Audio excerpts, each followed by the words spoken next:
let me ask you this. You get into a call with a qualified leads, you close 50% of them, right? If I look at the bottom of the funnel, you discover 10 discovery call, 2-hour proposal because they are fit, 1 close. So if you get into a call with a proper lead, you close 50% of them, which is high. We're not going to assume this, but this is to say that this is good.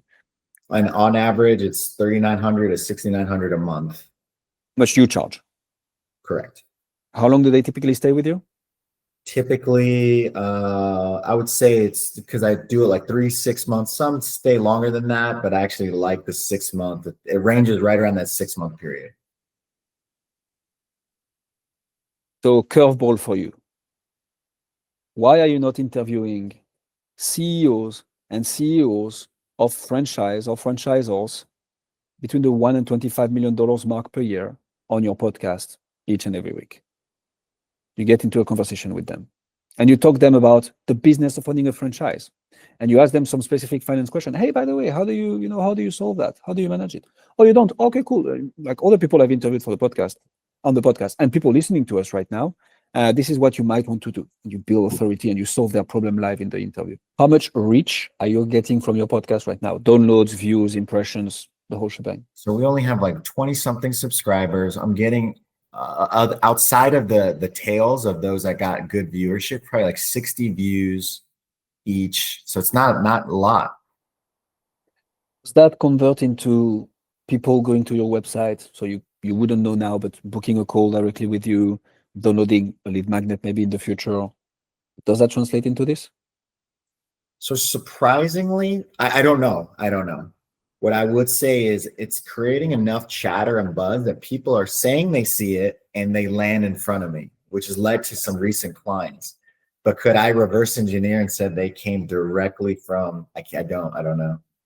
So attribution is hard. What often happens with the podcasts is people don't find out about you thanks to the podcast. It's just that once they find out about you and they research you before getting into a call, they are going to listen to the podcast, which is also a very good thing, by the way. So that's what might be happening. I interview 3 to 4 B2B coach or consultants per day on my podcast. Wow. 83% of them transform into a sales call. This is this week. This was last week. This is next week. Busy. Like the half an hour blocks are follow-up calls with those people. If you nail down the model of your podcast where you're like, okay, as of now, I'm only interviewing people who fit my ICP. And the intention needs to be genuinely about creating great content for that niche, all whilst building your authority in front of your guest and in front of your audience. You close the interview and then you're like, hey, John, like, how can I help? 50% of them will be like, oh, I'm good.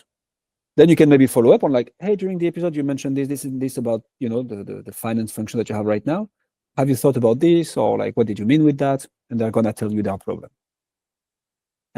Or 50% of them will be directly like, what is it that you do again? And like, oh, I help CEOs and CEOs of franchise owners or franchisees making between 1 and 25 million a year, saving 15 hours per month. Is that worth? I need to run into an interview right now, but is that worth a second chat? Cool. Let's pull up our calendars. That's it. Amazing. And so that doesn't, discard all the email nurture, lead magnet, and so on. I think this is still valuable as you build the funnel. But like you have a tool right now, which is your podcast. You already have authority with it. You are very clear on who you're targeting and who you're helping. Just get those people on the podcast. If you run a professional services firms and you are not growing as fast as you'd like, then I'd like to give you a free gift. My team and I have put together the B2B Podcasting Secrets Playbook, which is basically 3 years of my teams and I knowledge, solving branding and lead generation for good for professional services firms.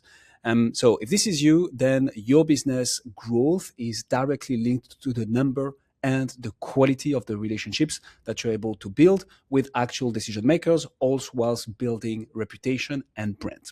And we got pretty good at helping people like you do exactly that using podcast. So the playbook has 9 sections, from how to even position it, to finding the first guests, how to transform content and guests into clients, all the way up to becoming the #1 influencer in your space. It includes visuals, videos, text, and templates, and case studies relevant to each and every section. And if you want to go even faster, then on the thank you page, you can book a call directly with my team, and we will look at your firm, see if we can help. And if so, we'll put together a tailored plan for your specific podcast that you can use and implement.